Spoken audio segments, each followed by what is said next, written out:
43 বিঘা গ্রামে বহু ধর্মের মানুষ বসবাস করে। আমাদের ধর্মে উৎসব আমরা পালন করব, অতএব আমাদের উৎসব পালন অন্য কোন ধর্মের জন্য যেন অসুবিধা না হয়ে দাঁড়ায়, এই কথা আমরা মাথায় রাখবো। নাহমাদুহু ওয়া নুসাল্লি আলা রাসূলিহিল কারীম, আম্মা বা'দ, ফাআউযু বিল্লাহি মিনাশ শাইতানির রাজীম, বিসমিল্লাহির রহমানির রহিম। ইয়া আইয়ুহাল্লাযীনা আমানুত্তাকুল্লাহ হাক্কা তুকাতিহি ওয়া লা তামুতুন্না ইল্লা ওয়া আনতুম মুসলিমুন। يا أيها الناس اتقوا ربكم الذي خلقكم من نفس واحدة وخلق منها زوجها وبث منهما رجالا كثيرا ونساء واتقوا الله الذي تساءلون به والأرحام إن الله كان عليكم رقيبا. يا أيها الذين آمنوا اتقوا الله وقولوا قولا سديدا يصلح لكم أعمالكم ويغفر لكم ذنوبكم ومن يطع الله ورسوله فقد فاز فوزا عظيما. وقال الله تبارك وتعالى في كلامه المجيد: أعوذ بالله من الشيطان الرجيم، بسم الله الرحمن الرحيم. قال يا بني إني أرى في المنام أني أذبحك فانظر ماذا ترى. قال يا أبت فعل ما تؤمر ستجدني إن شاء الله من الصابرين. সম্মানিত গ্রামবাসী বৃন্দ, প্রশংসা সেই আল্লাহ সুবহানাহু ওয়া তাআলার দরবারে যে আল্লাহ রাব্বুল আলামিন আমাদেরকে এমন একটি খুশির দিনে সকলকে একত্রিত হয়ে এই ঈদগাহ ময়দানে বসে সংক্ষিপ্ত কিছু কোরআন এবং হাদিসের কথা শোনার তৌফিক দান করেছেন। সেই রবের প্রশংসা জ্ঞাপন করি, হৃদয়ের সমস্ত কষ্ট আর ক্লান্তি দূর করে দিয়ে মনকে উজাড় করে দিয়ে সেই রবের প্রশংসা জ্ঞাপন করি। সকলে বলি আলহামদুলিল্লাহ।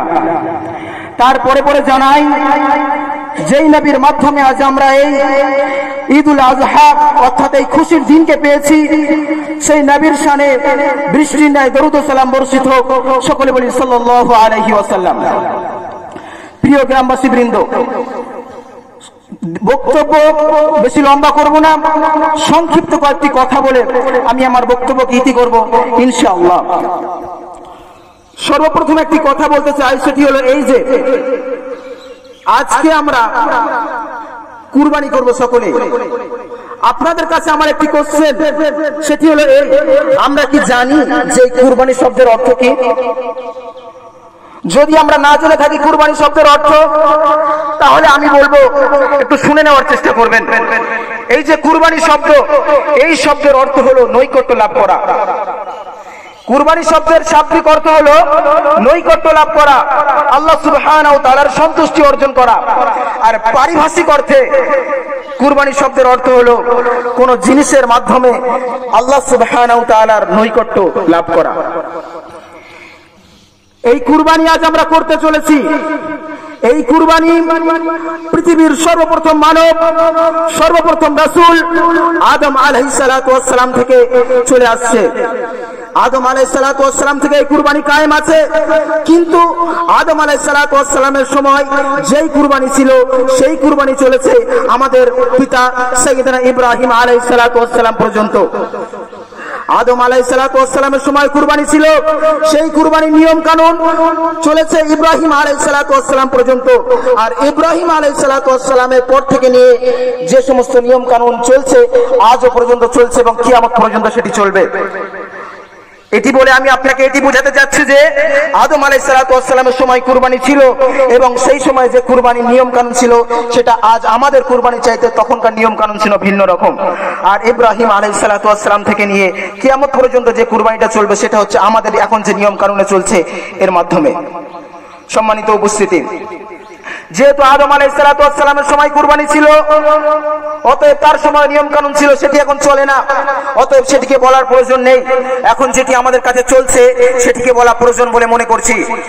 সুপ্রিয় গ্রামবাসী বৃন্দ, এই কুরবানি এসছে কোথা থেকে, এই সংক্ষিপ্ত কয়েকটি কথা বলে যে কুরবানি কোথা থেকে এসছে এবং এর কি বিধিবিধান আছে, সংক্ষিপ্ত ভাবে কয়েকটি কথা বলে আমি আমার বক্তব্যকে ইতি করব। সুপ্রিয় গ্রামবাসী বৃন্দ, কুরবানি এমন একটি জিনিস, যখন কুরবানি আসে তখন একজন মুমিনের অন্তরে, একজন মুমিনের মস্তিষ্কে, মন মাইন্ডে বয়ে যায় প্রশান্তির ফুলধারা। কুরবানি যখন চলে আসে তখন একজন মুমিনের হৃদয়ে, মুমিনের মন মাইন্ডে ভেসে ওঠে সেই ইব্রাহিম এবং ইসমাইল আলাইহিস সালাতু ওয়াস সালামের সেই সমস্ত কথা। আমার আপনার মনে, আমরা আপনার ব্রেনে ভেসে ওঠে সেই সাইয়েদনা ইসমাইল আলাইহিস সালাতু ওয়াস সালাম এবং ইব্রাহিম আলাইহিস সালাতু ওয়াস সালামের সেই সমস্ত ঘটনা। আমরা সকলেই জানি যে পৃথিবীর বুকে যত নবী রাসূল এসেছেন তাদের মধ্যে অন্যতম একজন নবী হচ্ছেন সাইয়েদনা ইব্রাহিম আলাইহিস সালাতু ওয়াস সালাম। এই ইব্রাহিম আলাইহিস সালাতু ওয়াস সালাম তিনি এমন একজন নবী, তিনি আল্লাহ সুবহানাহু ওয়া তাআলার সন্তুষ্টি অর্জনের জন্য, আল্লাহ সুবহানাহু ওয়া তাআলার সন্তুষ্টি অর্জনের জন্য তিনি তার কলিজার টুকরা, তিনি তার প্রাণপ্রিয় স্বীয় সন্তানকে কুরবানি করতে গিয়েছিলেন। এই ঘটনা আমাদের কারো অজানা নয়, আমরা সকলেই আশা করছি জানি। তবু আমি একবার আপনাদেরকে স্মরণ করিয়ে দিতে চাই যে কেন এই নবী ইব্রাহিম আলাইহিস সালাতু ওয়াস সালাম তিনি আল্লাহর সন্তুষ্টি অর্জনের জন্য তার নিজের কলিজার টুকরা সন্তানকে কেন তিনি আল্লাহ রাব্বুল আলামিনের রাস্তায় কুরবানি করার জন্য পদক্ষেপ নিলেন। আল্লাহ সুবহানাহু ওয়া তাআলার সন্তুষ্টি অর্জনের জন্য আরো অনেক বহু পথ পন্থা তিনি অবলম্বন করতে পারতেন, আরো অনেক পন্থা তার সামনে ছিল। কেন তিনি এই নিজের সন্তানকে কুরবানি করে রব্বুল আলামিনের সন্তুষ্টি অর্জন করবে বলে এই পন্থা তিনি অবলম্বন করেছিলেন? কেন এটি? সম্মানিত উপস্থিতি, এই ইব্রাহিম আলাইহিস সালাতু ওয়াস সালাম তিনি হচ্ছেন আমাদের আদি পিতা। ইব্রাহিম আলাইহিস সালাতু ওয়াস সালাম তিনি তার সন্তানকে রব্বুল আলামিনের খুশি অর্জনের জন্য, আল্লাহ রব্বুল আলামিনকে সন্তুষ্টি করার জন্য তিনি তার সন্তানকে কুরবানি করতে গিয়েছিলেন। এই ঘটনা আল্লাহ সুবহানাহু ওয়া তাআলা মহাবিশ্বের মহাবিশ্বয় কোরআনুল কারীমের মধ্যে তিনি উল্লেখ করেছেন। রব্বুল আলামিন বলেন ফালাম্মা বালাগা, রব্বুল আলামিন বলেন ক্বালা ইয়া বুনাইয়া, তিনি কোরআনের মধ্যে উদ্ধৃত দিয়েছেন ক্বালা ইয়া বুনাইয়া ইন্নী আরা ফিল মানাম আন্নী আযবাহুক ফানজুর মাযা তারা। ইব্রাহিম আলাইহিস সালাতু ওয়াস সালাম তিনি এমন একজন পিতা, তার সন্তান হয়েছিল তার যখন 86 বছর বয়স তখন। আচ্ছা, আপনাদের কাছে একটা আমার কোশ্চেন, সেটি হলো এই, আমরা যারা বিয়ে করি, বিয়ে করার পরে স্বাভাবিকভাবে 1-1.5 বছরের মধ্যে সন্তান লাভ করি আমরা, তাই তো নাকি? আর কোন পিতা যদি বিয়ে করে, বিয়ে করার পরে সে যদি বিবাহের পরে বহু বছর চলে যায়, 5 বছর, 10 বছর, 15 বছর অতিক্রম হয়ে যায়, তারপরে বহু টাকা অর্থ ব্যয় করে সে যদি সন্তানের মুখ দেখতে পায়, তাহলে যেই পিতা বিয়ে করার পরে 1-1.5 বছরের মধ্যে স্বাভাবিকভাবে সন্তান লাভ করলো, সেই পিতার চাইতে যেই পিতা বিবাহ করার পরে 15-20 বছর পরে সন্তান লাভ করলো, বহু অর্থ সম্পদ ব্যয় করার পরে, সেই পিতার সেই সন্তানের উপরে ভালোবাসা বেশি হবে কিনা? অবশ্যই বেশি হবে। একটি পিতা সে 1.5-2 বছরের মধ্যে সন্তান লাভ করেছে, আর একটি পিতা 20-25 বছর পর হয়ে যায় তবুও সন্তান লাভ করতে পারে না, বহু অর্থ সম্পদ ব্যয় করে সন্তানের মুখ দেখে, সেই পিতার সেই সন্তানের প্রতি অবশ্যই মায়া, মমতা, দরদ আর ভালোবাসা অবশ্যই বেশি হবে। সুপ্রিয় গ্রামবাসী বৃন্দ, এই ইব্রাহিম আলাইহিস সালাতু ওয়াস সালামের বিষয়টি ঠিক অনুরূপ। সাইয়েদনা ইব্রাহিম আলাইহিস সালাতু ওয়াস সালাম তিনি বিয়ের পরে সন্তান লাভ করেননি। তিনি রব্বুল আলামিনের কাছে বহু চোখের পানি ঝরিয়েছেন, বহু ক্রন্দন করেছেন। ক্রন্দন করতে করতে 86 বছর যখন তার বয়স, এমন অবস্থায় আল্লাহ রব্বুল আলামিন ইব্রাহিম আলাইহিস সালাতু ওয়াস সালামকে বলছেন, ইব্রাহিম, আমি রব্বুল আলামিন তোমাকে একটি নেক সন্তানের সুসংবাদ দিলাম। এই 86 বছর বয়সে ইব্রাহিম আলাইহিস সালাতু ওয়াস সালাম যখন সন্তান লাভ করলেন, সেই সন্তান যখন বড় হলো বলতে সে যখন তার পিতার হাত ধরে চলতে লাগলো, সে যখন লাফালাফি দাপাদাপি করে বেড়াতে লাগলো, এমন তো অবস্থায় রব্বুল আলামিন ইব্রাহিম আলাইহিস সালাতু ওয়াস সালামকে স্বপ্নে দেখিয়েছেন, ইব্রাহিম, তুমি তোমার সন্তানকে কুরবানি করছো। এই কথা রব্বুল আলামিন কোরআনুল কারীমের মধ্যে বলেছেন। আর ইব্রাহিম আলাইহিস সালাতু ওয়াস সালাম তার কলিজার টুকরা সন্তানকে ডেকে বলছেন, ক্বালা ইয়া বুনাইয়া, হে আমার আদরের সন্তান, হে আমার কলিজার টুকরা প্রাণপ্রিয় সন্তান, শুনে রাখো, আমি তোমার পিতা ইব্রাহিম আলাইহিস সালাতু ওয়াস সালাম, আমি একজন নবী। আর মহান রব্বুল আলামিন আমাকে স্বপ্নে দেখিয়েছেন যে আমি তোমাকে কুরবানি করছি। আর তুমি এটি জেনে রেখো যে আমি যেহেতু নবী, অতএব নবীদের স্বপ্ন অন্য কোন সাধারণ মানুষের স্বপ্নের মতো নয়। নবীদের স্বপ্ন হচ্ছে ওহী। আল্লাহ রব্বুল আলামিনের স্বপ্নের মাধ্যমে আমি তোমার পিতা ইব্রাহিম আলাইহিস সালাতু ওয়াস সালামকে জানিয়ে দিয়েছেন তোমাকে কুরবানি করার কথা। অতএব আমি তোমাকে বলছি, শোনো, ক্বালা ইয়া বুনাইয়া, হে আমার প্রাণপ্রিয় সন্তান, হে আমার কলিজার টুকরা সন্তান, আমি স্বপ্নে দেখছি, ইন্নী আরা ফিল মানাম, আমি তোমার পিতা স্বপ্নে দেখছি, আন্নী আযবাহুক, আমি তোমার পিতা ইব্রাহিম তোমাকে জবাই করছি। ফানজুর মাযা তারা, অতএব এই জবাই করার ব্যাপারে তোমার সিদ্ধান্ত কি, তোমার ডিসিশন কি, তোমার মতামত কি? তুমি আমার ছেলে ইসমাইল, তুমি আমার সামনে তোমার সিদ্ধান্ত, তোমার ডিসিশন, তোমার মতামতকে পেশ করো। সুপ্রিয় গ্রামবাসী বৃন্দ, কল্পনা করতে পারছেন এমন একজন পিতা যার বিবাহের পরে সন্তান হয়নি, 86 বছর বয়সে গিয়ে সন্তান হয়েছে, তবুও সেই সন্তান যখন সামনে খেলে ছুটে বেড়ায়, লাফিয়ে বেড়ায়, একটি পিতার সবচাইতে আনন্দ লাগে তখন যখন তার কলিজার টুকরা সন্তান তার সামনে লাফিয়ে লাফিয়ে বেড়ায়, খেলা করে বেড়ায়। আর সেই সন্তান যখন খেলা করছে পিতার সামনে, এমতো অবস্থায় যখন সেই সন্তান উপনীত হলো, তখন আল্লাহ রাব্বুল আলামিন বলছেন, ইব্রাহিম, তোমাকে যে কলিজার টুকরা সন্তান দিয়েছি, ওই সন্তানকে তুমি আমি আল্লাহ রাব্বুল আলামিনের সন্তুষ্টি অর্জনের জন্য উৎসর্গ করে দাও। যখন ইব্রাহিম আলাইহিস সালাতু ওয়াস সালাম এই স্বপ্নের কথা তার পুত্র ইসমাইল আলাইহিস সালাতু ওয়াস সালামকে বললেন, তখন ইসমাইল আলাইহিস সালাতু ওয়াস সালাম বলছেন, ক্বালা ইয়া আবাতি ফাআল মা তু'মার সাতাজিদুনি ইনশাআল্লাহ মিনাস সাবিরিন। হে আমার পিতা, ক্বালা ইয়া আবাতি, হে আমার প্রিয় পিতা, আপনাকে যে নির্দেশ দেওয়া হয়েছে, আপনাকে যে অর্ডার করা হয়েছে, আপনি সেই নির্দেশ আর সেই অর্ডার কাজে বাস্তবায়ন করুন।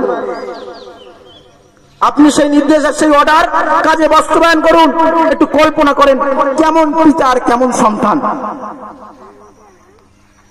তো তারপরে তিনি বলছেন, সাতাজিদুনি ইনশাআল্লাহু মিনাস সাবিরিন। পিতা, আপনি আমাকে অবশ্যই অবশ্যই ধৈর্যশীলদের মধ্যে দেখতে পাবেন। সম্মানিত উপস্থিতি, এটি হচ্ছে ইব্রাহিম আলাইহিস সালাতু ওয়াস সালামের ঘটনা। আর সেই ইব্রাহিম আলাইহিস সালাতু ওয়াস সালাম থেকে আজও পর্যন্ত এই কুরবানি আমরা করে আসছি। ইব্রাহিম আলাইহিস সালাতু ওয়াস সালাম কুরবানি করেছেন। এই ইব্রাহিম আলাইহিস সালাতু ওয়াস সালাম এবং ইসমাইলের ঘটনা, এই দৃশ্য মহান রব্বুল আলামিনের কাছে এত প্রিয়, এত ভালো লেগেছে যে মহান রব্বুল আলামিন কিয়ামত পর্যন্ত প্রত্যেক মুমিন আর মুসলমানের প্রতি এই জিলহজ মাসের 10 তারিখে কুরবানি করাটা ওয়াজিব করে দিয়েছেন। সুপ্রিয় গ্রামবাসী বৃন্দ, যাই হোক, বক্তব্য বেশি লম্বা করব না, এই পর্যন্ত এই বক্তব্য। তবে আমি কয়েকটি কুরবানির সম্পর্কে কয়েকটি নিয়ম কানুন আপনাদেরকে বলে দিই। কুরবানি আমরা যারা করব বলে নিয়ত করেছি, সমস্ত ব্যবস্থা যারা করে ফেলেছি, কুরবানির পশু কিন্তু নিজে হাতে জবাই করা সবচাইতে উত্তম। অতএব আমরা যারা কুরবানি করব তারা সকলে চেষ্টা করব পশুকে নিজে হাতে জবাই করা। জবাই করার দোয়া হচ্ছে বিসমিল্লাহি আল্লাহু আকবার। এই দোয়াটি মহাবিশ্বের মহাবিশ্বয় কোরআনুল কারীমের পরে যে কিতাবটি সবচাইতে বেশি মেনে চলা হয় শরীয়তের দিকে, যেই কিতাবটি নির্ভুল কিতাব বলে শরীয়ত বিবেচনা করেছে, সেই কিতাবের নাম হচ্ছে সহিহ বুখারী। বুখারীতে এই দোয়াটি এসেছে যে কুরবানির জন্য দোয়া হচ্ছে বিসমিল্লাহি আল্লাহু আকবার। ব্যাস, এই দোয়াটি কুরবানির জন্য যথেষ্ট। অতএব আমরা যারা কুরবানি করব তারা নিজে হাতে কুরবানি করার চেষ্টা করব, আর দোয়া বলবো বিসমিল্লাহি আল্লাহু আকবার। ব্যাস, কুরবানির জন্য এতটুকু দোয়াই যথেষ্ট। আরো একটি কথা যে কুরবানির পশুর মাংস আমরা 3 ভাগে ভাগ করব। ভাগের কোনো লিমিট নেই, আপনারা বেশি কম করে ভাগ করতে পারেন। যদি মনে করেন যে গরিব মানুষ বেশি, তাহলে গরিবদের ভাগে বেশি করে দিবেন। যদি মনে করেন আত্মীয় স্বজন বেশি, তাহলে আত্মীয় স্বজনদের দিকে বেশি করে দিবেন। এইভাবে আপনারা ভাগ করবেন, কোনো অসুবিধা নেই। ভাগের জন্য কোনো মাপামাপির নেই, আপনারা ভাগ করলেই হলো। তবে বিবেচনা করে ভাগ করবেন। আরেকটি কথা যে কুরবানির পশুর যে খাল, এই খালটি আপনারা অবগত আছেন কিনা আমি জানি না, তবে আমি একটি বলে দিই যে এই খালটি হলো ঠিক মাংস, কুরবানির পশুর মাংসের যেমন বিধিবিধান, এই খালেরও তেমন বিধিবিধান। আমরা অনেকেই কুরবানির পশুতে সাহায্য করার জন্য মানুষ নেই, লোক নেই। এই লোককে আমরা অনেকে হয়তো না জানার কারণে কুরবানি পশুর মাংস দিয়ে তাকে পারিশ্রমিক মিটিয়ে থাকি। কিন্তু মনে রাখবেন, এই যে লোক আমরা নেই কুরবানি পশুকে সাহায্য করার জন্য, এই লোককে যদি আপনি কুরবানির ওই পশুর মাংস দিয়ে পারিশ্রমিক দেন, এই বিষয়টি কিন্তু শরীয়ত সম্বোধন করে না। অতএব যদি মানুষ নেন, লোক নেন, তাহলে নিজের অর্থ দিয়ে তার পারিশ্রমিক মেটানোর চেষ্টা করবেন, কারণ কুরবানির পশুর মাংস দিয়ে পারিশ্রমিক দেওয়া এটি শরীয়ত সম্বোধন করে না। আর কুরবানির পশুর চামড়া ঠিক মাংসের মতো অনুরূপ বিধিবিধানের জন্য এই কুরবানির পশুর চামড়া আপনি দান করতে পারেন, সদকা করতে পারেন, কাউকে দিয়ে দিতে পারেন, আপনি নিজে ব্যবহার করতে পারেন, কিন্তু এই চামড়া বিক্রয় করে এর অর্থ আপনি ভক্ষণ করতে পারবেন না। সুপ্রিয় গ্রামবাসী বৃন্দ, এই কয়েকটি নিয়ম কারণ। আরো একটি কথা যে প্রশাসনের তরফ থেকে আমাদের প্রতি একটি বিশেষ ঘোষণা যে এই 32 বিঘা গ্রামে বহু ধর্মের মানুষ বসবাস করে। এটি আমরা সকলেই অবগত, বহু ধর্মের মানুষ 32 বিঘা গ্রামে বসবাস করে। আজ আমাদের ধর্মের উৎসব আমরা পালন করব, অতএব আমাদের এই উৎসব পালন অন্য কোন ধর্মের জন্য যেন অসুবিধা না হয়ে দাঁড়ায়, এই কথা আমরা মাথায় রাখবো। আর আজকে যে আমরা কুরবানি করব, এই কুরবানির পশুর সামান্য থেকে সামান্যতম অংশ যেন ছড়িয়ে ছিটিয়ে কোনো জায়গায় না থাকে। কোন আবর্জনা যদি থাকে তাহলে আমরা সেটা নির্দিষ্ট স্থানে মাটি চাপা দিয়ে দেওয়ার চেষ্টা করব, কারণ সেই আবর্জনা যদি এখানে ওখানে ছড়িয়ে ছিটিয়ে থাকে তাহলে সম্ভাবনা আছে যে পশু পাখি সেটি নিয়ে অন্য কোথাও গিয়ে ফেলে দেবে, আর তার থেকে একটি বিশৃঙ্খলা তৈরি হতে পারে। অতএব এই গ্রামকে শান্ত রাখার জন্য আমাদেরকে এই সমস্ত নিয়ম কানুন মেনে চলতে হবে, এটি প্রশাসনের তরফ থেকে আমাদের প্রতি বিশেষ ঘোষণা। অতএব আমি এইখানে আমার বক্তব্য ইতি করছি। ওমা আলাইনা ইল্লাল বালাগ। আসসালামু আলাইকুম ওয়া রাহমাতুল্লাহি ওয়া বারাকাতুহু।